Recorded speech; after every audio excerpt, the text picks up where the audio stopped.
從聖經真理點亮生命，從心靈故事啟迪人生。靈命日亮，每日與你同心同行。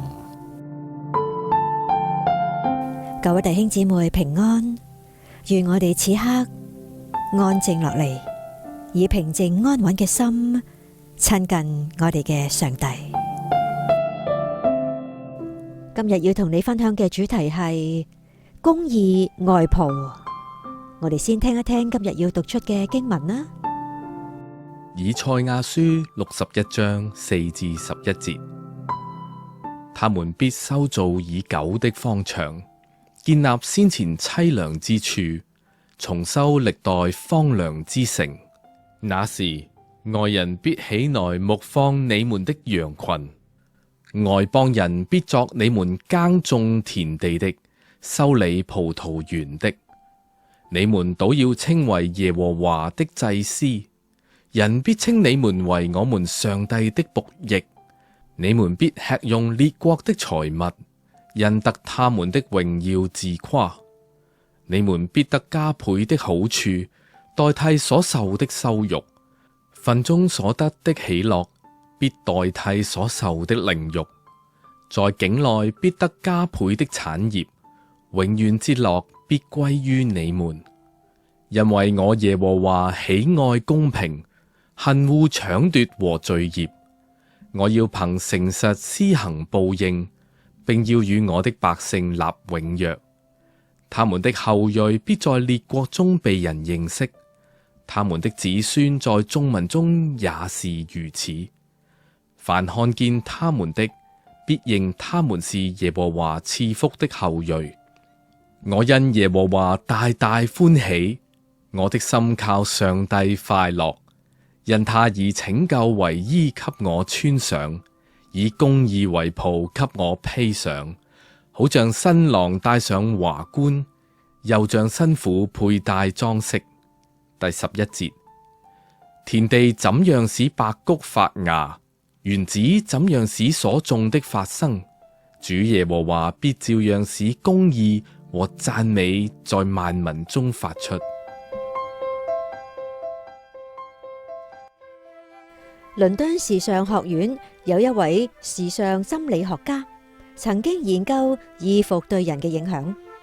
佢發現衣服會影響人嘅思考方式啦、行為模式啦，甚至情緒。最貼近我哋身體嘅衣服，可以講係我哋嘅第二層皮膚，裝備我哋應對每一日生活中嘅各種情況或者挑戰。例如，如果着起合適職場嘅服裝呢，就有助於我哋提高動力啦，同埋注意力。如果着起具有特殊意義嘅懷舊服飾呢，就可以讓人喺好大壓力嘅裏面可以放鬆心情。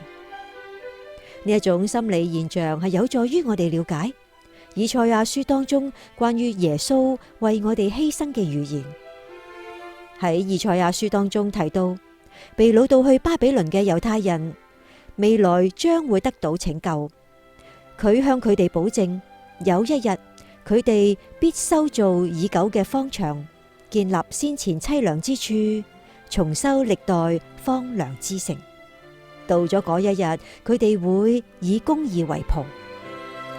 以賽亞嘅預言首先喺以色列人翻返去耶路撒冷嘅時候呢，就應驗啦。咁後來喺耶穌嘅身上呢，就完全實現。喺新約哥林多後書5章21節記載，因為上帝使那無罪的替我們成為罪，好叫我們在他裏面成為上帝的義。呢一度嘅義所指係我哋相信基督為世人犧牲，同上帝有和好嘅關係。喺上帝眼中，我哋唔再因為罪而穿着令人羞恥嘅外衣，相反，我哋係穿着耶穌公義嘅外袍。呢一個裝備你同我嘅第二層皮膚，亦都能夠讓我哋從今到永遠都充滿喜樂。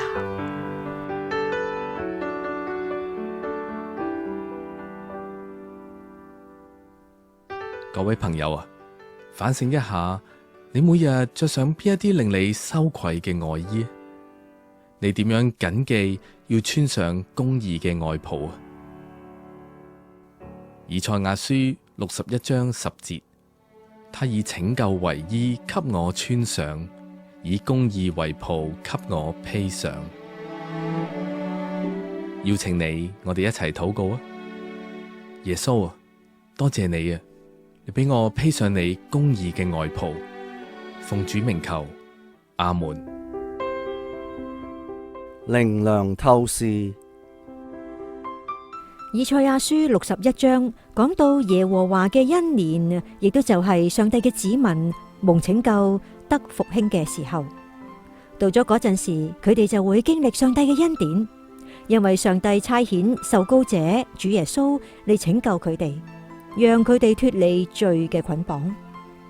上帝會賜福俾佢哋，因為佢哋係同佢立約嘅子民，佢哋會因上帝嘅信實、恩典、良善同榮耀而歡喜快樂。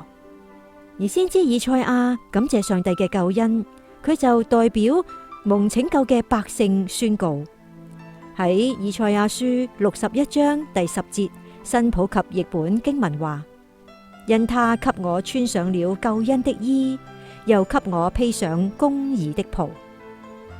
上帝所救贖嘅百姓將會向世人作見證，上帝已經賜福俾佢嘅子民，並且賜予佢哋新生命。求聖靈幫助我哋好好活好今天，繼續靠主前行。如果你對今日嘅內容有所共鳴，邀請你可以轉載同其他人分享，又或者可以下載靈命日糧嘅手機應用程式，繼續收聽其他嘅屬靈材料。甚或你都可以留言同我哋分享，彼此代禱。願上帝賜福於你。